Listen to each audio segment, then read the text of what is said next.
Bonjour, bienvenue sur ma page Insta où on va parler de naturopathie, phytothérapie, santé génésique et sexuelle et psychologie parce que j'ai à cœur de vraiment travailler avec tous ces aspects somatiques, biologiques et psycho. Aujourd'hui, j'avais envie de te parler du cycle menstruel. Et oui, encore, est-ce qu'il représente un facteur de risque pour les performances sportives? Donc là, je suis en balade, il y a du vent. Je tiens mon chien en laisse, donc je ne sais pas ce que ça va donner. Petit test. Donc tu sais que le cycle menstruel peut influencer de manière variable les performances sportives en raison des fluctuations hormonales qui surviennent à différentes phases de ton cycle. Ok, donc les hormones jouent un rôle important dans ton quotidien, ça tu as pu le remarquer.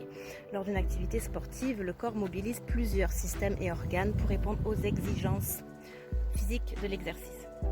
Donc, le système hormonal est crucial dans tes capacités sportives et il subit des fluctuations qui impactent les aspects physiologiques comme la force musculaire, la thermorégulation, la récupération et les prédispositions aux blessures.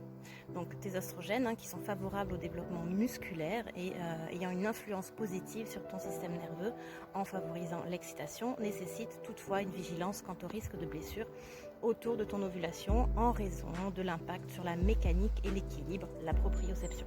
La testostérone, elle aussi, elle influence également les performances sportives, elle, tout au long de la phase folliculaire. La progestérone, elle semble avoir des effets anti-estrogéniques et inhibant l'excitabilité corticale. Donc la relaxine, qui est une hormone sécrétée par le corps jaune, tend à accroître la souplesse musculaire, justifiant une vigilance accrue au risque de blessure en phase lutéale. En somme, selon la phase de ton cycle où tu te trouves, il est possible d'adapter tes efforts et tes entraînements en prenant en compte les symptômes périodiques impactant aussi ta performance sportive, comme l'irritabilité, la fatigue, une qualité de sommeil altérée, tes crampes menstruelles, etc. Donc, tu l'auras compris, en phase prémenstruelle et pendant les règles, le métabolisme est au plus bas, favorisant un entraînement de basse intensité.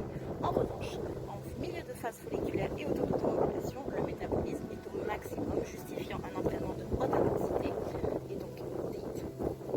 Bien entendu, la phytothérapie peut être un soutien précieux pour rééquilibrer les hormones si besoin, favoriser un sommeil réparateur, apaiser des tensions intérieures, soulager des crampes menstruelles et soutenir ton système cardiovasculaire, osseux, musculaire, lymphatique, etc.